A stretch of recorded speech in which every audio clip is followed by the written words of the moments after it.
এই যে থানকুনি পাতা আর হচ্ছে গেঁদাল পাতা বাটা করব, বেটে আমার ছেলেকে খাও। তো এর উপরে উঠেছিল, এখন আমার ঢাকনাটা ভেঙে পড়ে গেছে। এই যে আমার চাঙ্কু বঙ্কুর মাছ সিদ্ধ এখনো ধোয়া উঠছে। আমার চাঙ্কু বঙ্কুর জন্য চাল এসে গেছে, পেঁপে দিয়ে ডাল করেছি আমরা, মাছের ঝোল। ভেবলি সোনাকে আমি টিফিন খাই দিয়েছি। সিদ্ধা, এই যে আমাদের ডিঠি, এই যে আমাদের পাঙ্কুসেনা। এটা হচ্ছে আমার ঠাকুমার একটা মজার গল্প। শাশুড়িমা হয় আর কি, পাড়া প্রতিবেশী কাকিমা জেঠিমা, তারা বলতো বৌমা যাবে মাছ ধরতে? হ্যাঁ কাকিমা যাবো। তো 4 জন মিলে গেছে, যে বসি ফেলেছে, ট্যাংরা মাছ কয়েকটা উঠেছে, আর ট্যাংরা পাঙ্গাস। বলছে কি হয়েছে ছোট বৌমা? বলছে আমার বসিতে কি বেঁধেছে, এত ভারী লাগছে কেন? নমস্কার বন্ধুরা, আমার ঘর সংসার চ্যানেলে আপনাদের সবাইকে জানাই অনেক অনেক স্বাগত, অনেক অনেক ভালোবাসা। তো আশা করি আমার প্রিয় বন্ধুরা আপনারা সকলে ভালো আছেন, আর আমিও ভালো আছি বন্ধুরা। তো এখন থেকে ব্লগটা স্টার্ট করলাম। এখন ব্লগটা স্টার্ট করছি, এখন কটা বাজে? হ্যাঁ 10:30 বাজে।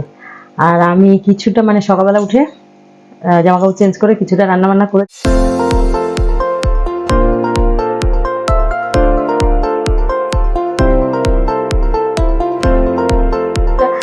ভাত ডাল করেছি, করে নিয়ে সমস্ত কাজ বাজ সেরে তারপরে গিয়ে মানে বাসি এসে সেরে ভাত ডাল করেছি, করে নিয়ে আবার চান টান করে ভালোভাবে সমস্ত কিছু সেরে ছুড়ে নিয়ে চান করে ঠাকুর পুজো দিয়ে চলে এসেছি আপনাদের সাথে গল্প করবো বলে বন্ধুরা। তো চলুন এখানে কি কি করেছি একটু দেখাই আপনাদেরকে বন্ধুরা। এখানে আমি করেছি এই যে ভাত করে নিয়েছি, ভাতটা আমার হয়ে গেছে। আর এইটা হচ্ছে গিয়ে এই যে এখানে দাঁড়ান আগে এটা বলে নিই, এটা হচ্ছে ডালটা সিটি মেরে নিয়েছি, এখন বের করা যাবে না, ভাপ আছে ভিতরে এখনো। আর এই যে থানকুনি পাতা আর হচ্ছে গেঁদাল পাতা, এটা হচ্ছে বাটা করব, বেটে আমার ছেলেকে খাওয়াবো, মানে ছেলে গরম ভাত দিয়ে সকালবেলায় খাবে। এটা আমার ছেলে প্রায় দিনই খায়, মানে হয়তো সপ্তাহে 1 দিন বাদ যায়, প্রায় দিনই এটা খায়। এটা খেলে কিন্তু বন্ধুরা পেটের পক্ষে খুবই ভালো। আর ছোটবেলায় কিন্তু আমাদের মা ঠাকুমারাও কিন্তু আমাদের এইগুলো বাটাবুটি করে খাওয়াতো। এগুলো ভেষজ, এতে কোনো সাইড এফেক্ট নেই, শরীরে কোনো সাইড এফেক্ট আসবে না, ভালোই হবে আপনার। তো এখানে দেখুন, এই দেখুন আমার পুচু সোনাটা কি করেছে, অ্যাকোরিয়ামটাকে পুরো এর উপরে উঠেছিল, অ্যাকোরিয়ামের ঢাকনাটা ভেঙে পড়ে গেছে। ভাগ্যিস আমার অ্যাকোরিয়ামটা ভাঙেনি। তো আমি আবার ব্ল্যাক টেপ দিয়ে জোড়া টোড়া দিয়ে লাগিয়ে রাখলাম বন্ধুরা কোনোরকম। তো এখানে তো মোটামুটি কাজকর্ম হয়েছে, কিন্তু রান্না কমপ্লিট না যতক্ষণ হবে ততক্ষণ কাজকর্ম কিছুই তেমন হয় না। আর এই দেখুন আমার বুবলু সোনা, বুবলু সোনা কি করছে? বুবলু সোনা এখানে গা চাটতে ব্যস্ত, গা পরিষ্কার করছে।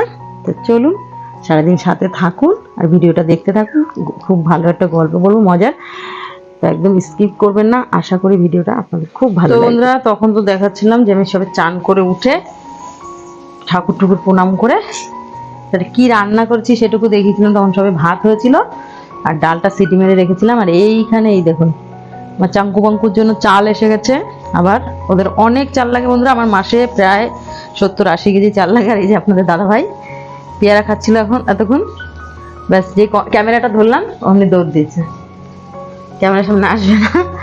তো এই দেখুন রান্না বান্না হচ্ছে, মানে হয়ে গেছে। এই যে দেখুন ভাতটা তো তখনই দেখিয়েছি, এখানে ভাত হয়েছে। আর এখানে পেঁপে দিয়ে ডাল করেছি আমি। আর দুপুর মানে সকালে টিফিন পেঁপে দিয়ে ডাল করেছি, ওটা দিয়ে টিফিন খেয়ে নিয়েছি। এই যে আমার চাঙ্কু বঙ্কুর মাছ সিদ্ধ এখনো ধোয়া উঠছে।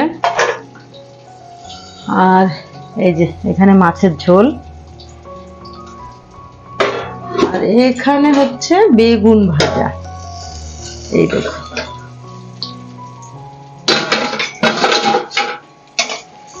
এখানে বেগুন ভাজা হচ্ছে বন্ধুরা। তো আজকে আর কিছু হবে না, এই হচ্ছে দুপুরের মেনু, বেগুন ভাজা, ডাল আর মাছের ঝোল,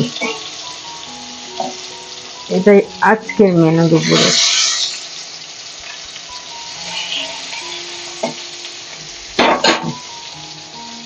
এখানে এটা হোক, বাদ বাকি আরো কাজকর্ম আছে সেগুলো করতে হবে। আমার ভেবলি সোনাকে আমি টিফিন খাই দিয়েছি, আর ভেবলি সোনা এখন ঘুম হচ্ছে। বাবা ঘুমে চোখই খুলতে পারছে না, এত ঘুম। এইটা আমার মিঠাই সোনা, মিঠাই সোনাকে তো একটু দেখাতেই হবে। হ্যাঁ এখনই হু হু করবে। হ্যাঁ শুরু শুরু হু হু করা। এই যে আমাদের ডিঠি, এই যে আমাদের পাঙ্কুসেনা, ডিঠি সোনা, চুরজিৎ সোনা, চপ সোনা এক জায়গায়। ওই যে এদের জল রাখা থাকে এটার মধ্যে, এটার মধ্যে জল দিয়ে রাখি সারাদিনের মতন, যখন যার ইচ্ছা সে এখান থেকে এসে জল খায়। তো এখন আমাদের ঘরে সেরকমটা কেউ ঢোকে না, মানে ঘরে সেরকম ঢোকে ঘুমায় না, সব দাদার ঘরে বাইরেই থাকে, যেহেতু একটু গরম গরম ভাব পড়ে গেছে বন্ধুরা, সেই কারণে। আর বেশ ভালো রোদ উঠেছে, বেশ একটু সরস্বতী পুজোর আমেজটা এখন মনে হচ্ছে। এই যে দেখুন, দেখেছেন চারিদিকটা কত সুন্দর লাগছে। কি হলো ডিঠি, কি হলো রে? হ্যাঁ, আমার নাইটিগুলো শুকিয়ে গেছে, চান করে মেলে দিয়েছিলাম, দুটো নাইটি এক্সট্রা ধুয়েছি। এরা দুইজনেই জল খাওয়া নিয়ে এখন বন্ধুরা কাজকর্ম একেবারে সেরে নিয়ে চলে এসেছি আপনাদের সাথে গল্প করবো বলে। সব কাজকর্ম হয়ে গেছে দুপুরবেলা, এখন আপনাদের সাথে গল্প করব।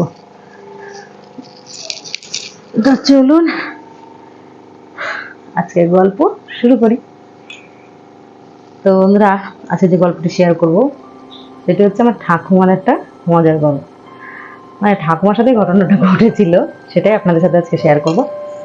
সেটা হচ্ছে আমার ঠাম্মি একবার, আমার ঠাম্মা না খুব মাছ ধরার নেশা ছিল, আর মাছ পেতো, খুব খুব মাছ পেতো। ক্যামেরাটা সেটা চলছে তো, মাছটা খুব মাছ উঠতো আমার ঠাম্মার হাতে। তো ঠাম্মি কি করেছে, ঠাম্মি কি করতো, আমাদের বাংলাদেশে হচ্ছে পদ্মা নদীর পাড়ে বাড়ি, পদ্মা নদীর থেকে কিছুটা দূরে আমাদের বাড়ি, মানে হেঁটে আপনারা যেতে পারবেন, হয়তো 10-15 মিনিট লাগবে হেঁটে যেতে নদীতে। তো ঠাম্মি আর ঠাম্মির বয়সী অনেক বয়স্ক আরও ঠাম্মিরা ছিল পাড়ার, তারা সবাই মিলে, মানে তাদের নেশা, কিন্তু কারোরই অবস্থা খারাপ ছিল না বা সেই মাছ বিক্রি করে বা এরকম কোনো ব্যাপার ছিল না বন্ধুরা, নেশা একটা। সেই নেশার কারণে তারা মাঝে মাঝেই কী করতো, সবাই মিলে বয়স্ক ঠাম্মিগুলো মিলে সবাই পাড়ার আমার ঠাম্মিকে বলতো যে ছোট বউ মা যাবা, মানে ওই বয়স্ক ঠাম্মিগুলো হচ্ছে আমার ঠাম্মির শাশুড়ি মা হয় আর কি, পাড়া প্রতিবেশী কাকিমা জেঠিমা, তারা বলতো বৌমা যাবে মাছ ধরতে? হ্যাঁ কাকিমা যাবো। তো ঠাম্মির খুব নেশা ছিল মাছ ধরার। আমার ঠাম্মি কিন্তু আমার মতন একটু ভাত পাগল ছিল, সকালবেলা ভোর রাতে উঠতো, উঠে মানে ধরুন 4টে 4:30 বাজে তখন উঠতো, উঠে যেদিনকার মাছ ধরতে যাবে, বড় বড় বাঁশের বড়শি ছিল, উঠে ঠাম্মি হাত মুখ ধুয়ে যথারীতি কিছু একটু খেয়ে চলে যেত এসেতে মাছ ধরতে। তো বন্ধুরা এইরকম একদিন মাছ ধরতে গেছে ভোর রাতের দিকে, তো গিয়ে ছিপ ফেলেছে, মানে কি করতো অনেক সময় কি হতো, শামুক আছে না, সেই শামুক দিয়ে মাছ ধরতো, মানে শামুক ভেঙে নিয়ে যেত, বড় বড় শামুকের মাংস সেই দিয়ে মাছ ধরতো, অনেক সময় আরশোলা দিয়ে মাছ ধরা হতো। আর এবারে এরকম সেদিনকার শামুক ভাঙা নিয়ে গেছিল, শামুক ভাঙা নিয়ে ফেলেছে, বড় বড় শামুক ভাঙা তো।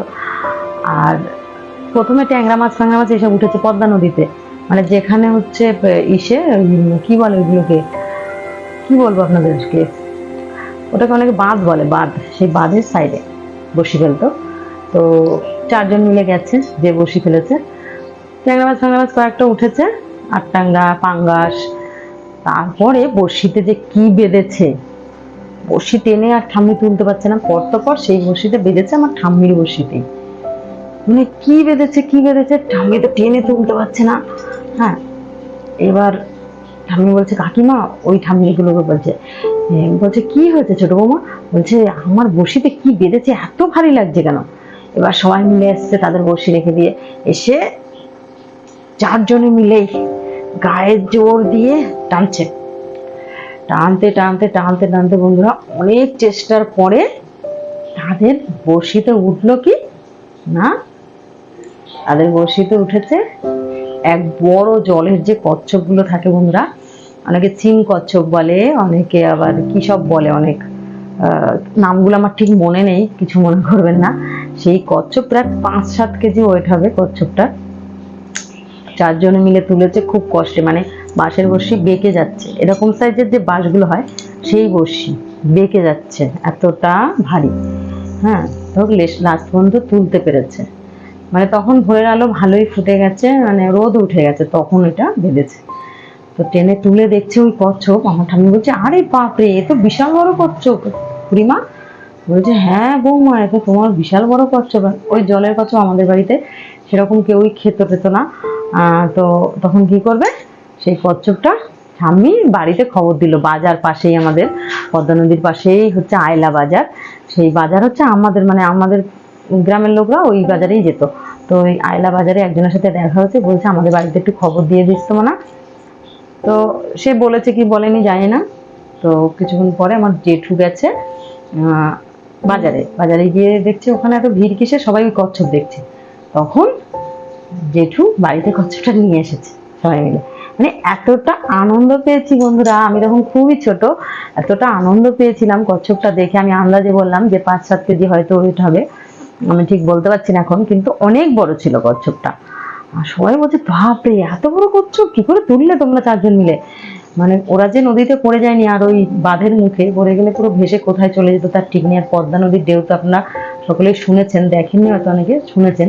তো বন্ধুরা এইভাবে আমার ঠাকুমা সেদিন কচ্ছপ ধরেছিল। আর এরকম মাছের অনেক গল্প আছে বন্ধুরা। যদি আপনাদের আমার গল্প ভালো লাগে অবশ্যই লাইক কমেন্ট শেয়ার করবেন।